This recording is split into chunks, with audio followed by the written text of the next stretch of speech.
Getty Images record European Senior Tour winner Carl Mason will take a one-shot lead into the final round of the Dutch Masters in his bid for a record-breaking 26th victory.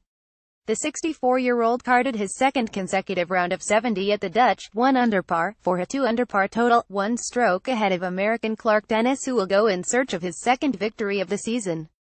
Similarly to the first round, the 54-man field had to contend with strong winds and rain at the Dutch, a European Tour destination and host of the KLM Open. Mason and Dennis were the only two players to finish their second rounds under par. Carl Mason following his Benahavis Senior Masters victory. Mason, who won his first title on the over 50 circuit in 2003, broke former Ryder Cup player Tommy Horton's record of 23 victories 6 years ago when he won the Open de España Senior. His 25th victory came later in 2011 at the Benahavis Senior Masters. "I'm delighted with that," said Mason. "I kept swinging at it, and it kept going straight. A few putts went in and it was as enjoyable as it could be given the circumstances. It's playing so difficult out there, it's very tricky. I've had some really good rounds, then some bad rounds. I want to put it down to age, but maybe it's just me. When you get older it's not as easy. Me and Day Smith have always said we have wanted to get a win in our 60s, and that would be wonderful.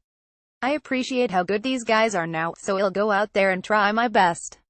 Dennis, the 18-hole leader, carded a second round of 72, 1 over par, for a 1 under par total after 2 rounds. "The weather turned on the back 9, and I played the 11th and 12th in horrific conditions, turning those par 4 holes into par 5s, said Dennis. "It was so difficult towards the end. It was a war out there today. It was brutal. There was a period during the round when it was almost impossible, and I just happened to be on the 2 hardest holes. I am pleased though. 1 under is a great score in these conditions." Stephen Dodd, Paul Eales and Brendan McGovern share third place on 1 over par, and Andrew Oldcorn occupies 6th place, a shot further back.